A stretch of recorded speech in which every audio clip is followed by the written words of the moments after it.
All right, you guys, it's time to get our hands dirty. What if your next math review or intro lesson didn't feel like a worksheet, but like a real creative challenge your students couldn't wait to do? Well, spring is the season of low attention spans and high energy. So let's meet it with some hands on math activities and projects that channel that energy into some real learning. These aren't just fun, they're aligned to standards and built to make math stick. Guys, I'm Kristen Moore, your host here on the Modern Math Teacher Podcast. And today we're taking a look at 3 hands-on math projects that work so incredibly well this time of year. You'll see why teachers are saying this is such an amazing way to make the learning hands-on and stick. And I can't wait to share them with you today. So let's dive in. First up, before we get to the projects, why are hands-on projects going to work for us so well this time of year? A few reasons, okay? One, your students are craving variety and movement. Spring fever has set in, and our students are so fidgety. Okay. My students were even just asking, can we just go sit outside? Can we do this outside? Right. Okay. But the weather, guys, if you live anywhere like I do, it could be 70 degrees one day and then 34 degrees the next day. Hello, second winter here in Michigan, literally snow on my deck yesterday. Cannot even, I just can't. Okay. So, I need hands on projects that satisfy my students' needs to move without taking me outside of the classroom or being weather dependent. Okay. Now, also, projects and hands on activities increase buy in by connecting math to real life context. It is always about connection, it is always about keeping it real, relevant, and rigorous. Okay. So, these projects that we're going to share about today are designed to make abstract concepts more tangible by connecting math to real and relevant life context for your students. From designing and playing their own game to expressing their creativity in artwork, your students are going to love these projects. Teachers say that they are a perfect real life application of math concepts. I can't make that up, guys. This is exactly why your students are going to love them. These are also really great for spiral review, test prep, or a deeper understanding of new content that you're covering at the end of the year. If you want a better way to review and synthesize the math content that you've learned all throughout the year or just through second semester, look no further than implementing a project. Projects are fantastic because they provide students an opportunity to connect those various math skills and topics into one cohesive experience. They're finally given that opportunity to see that math skills aren't done in isolation and that they're all interconnected. And it gives them an actual answer to that age old, when am I going to need this question? Okay.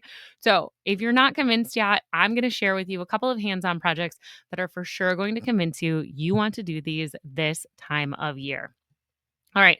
First project to spotlight is the stained glass linear equations. We're going to get started with this project. It is sure to be a highlight, a spotlight, a glowing beam in your classroom. In this stained glass linear equations project, this is where real world meets artistic creativity. Your students get to create colorful stained glass windows using linear equations. Okay.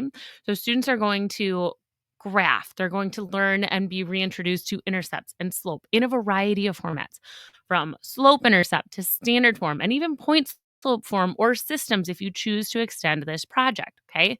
Taylor tried this in her classroom. And she said that the mixed practice with the slope intercept and the standard form was so very helpful. And they were engaged in the problem solving aspect and artistic creation. So this project is twofold. It has a problem solving aspect, like a thinking classroom task, alongside that procedural practice of graphing lines in a variety of formats. Okay. So they get problem solving, they get procedural practice, they get creativity, all of that bundled into one. It is great for mixed practice or end of unit review in Algebra 1. And if you're thinking, well, that's great, but we've covered a lot more than that, you can totally kick this project up a notch using none other than AI.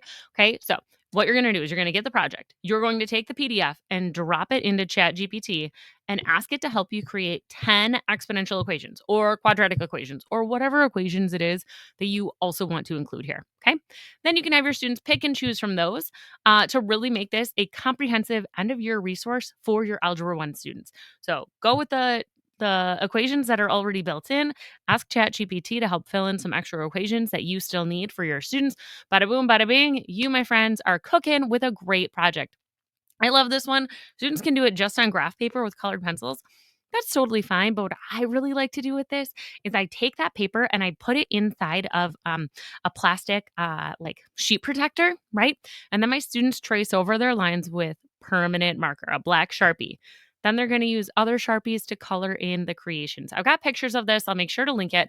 It is for sure a fan favorite because then you can hang those up, take the piece of paper out, right? Mount them up to your window if you have an external window, and when the sun shines in, it's a you bask in the glow of this amazing mathematics activity that you and your students did, and they're so proud of it. And you're so proud of it. And you have this beautiful new window. And also, now your students aren't distracted by everything outside because they've got stained glass windows, just preventing them from seeing all the squirrels and all the fun things that are outside. So win, win, win all the way around. Okay, so that is the stained glass project, a absolute must do for anyone who teaches Algebra 1. Okay, next project I want to spotlight is the Going Viral project. This is great for exponential functions as an introduction, or if you're talking about growth and decay. You can use it in Algebra 1, modify it down, or you can use it in Algebra 2, kind of the way it is. And so when I'm thinking about this, thinking about going viral, all students know what it means to go viral. But where did that expression actually come from? Look no further than the spread of disease. Okay. So, sure, these days, students know memes and posts are trending and go viral online. But this project takes your students back to the roots of virality, looking at how germs pass from one person to the next and figuring out just how quickly a disease can spread. Whether you're talking, zombie apocalypse, Ebola outbreaks, or referencing our own very real and very relevant data from the COVID-19 pandemic. This is an engaging way to introduce your students to exponential growth before diving into that more formal math. Students get to kick off the project with a super fun activity. It is a hands on glow germ experiment to see how germs can travel from one person to the next and really test out their hand washing abilities. You get some glow germ, it's on their hands, they're high fiving each other, they're just touching different things around the room. And we're trying to see how quickly it can spread if only one person was quote unquote infected with the glow germ, how quickly it could spread if two people were infected with the glow germ, and so on and so forth. You can also have your students go and practice washing their hands, come back in, and you shine the glow light on them. And it's just really kind of a fun and engaging way for students to see, like, oh, hey, like I actually do need to know why math exists and why it's important to be good at washing my hands and just be, good at preventing communicable diseases, covering my mouth when I cough, things like that. So again, this project is super fun and hands-on, and it includes a reflection to connect, to that real world virality and what we can do to stop it. It is, like I said, a lot of laughs engaging in the glow germ experiment, and it's a great way to show how exponential functions operate in the real world. So, if you are just touching on exponentials at the end of Algebra 1, or if you're reviewing it here in Algebra 2, fantastic way to do that. All right, last game or last project to talk about is a game. It's all about probability, games, and experiments and projects. Okay, so let's make things a little bit more fun than coughing and spreading our germs everywhere. This probability game is perfect. It combines game designs, fairness analysis, and probability experiments all wrapped up into one. So, whether you are teaching probability to your seventh graders or your Algebra 2 students, or if your curriculum has deemed it necessary that probability is dumped in with geometry, no worries. This project covers all the major standards without or while focusing on hands-on engagement. So you can do this in as little as a week and still knock out those standards in a really fun and engaging way. My students super love hosting our mini fair every year and trying to try out their different games, get their friends to come in and play. They've already calculated the theoretical probability of winning. They're going to then gather data and collect the experimental probability of winning and analyze their game to see, how fair was it. It's a great opportunity for students to see which games were too easy, which ones were too tough, and to really just talk about probability in a real sense.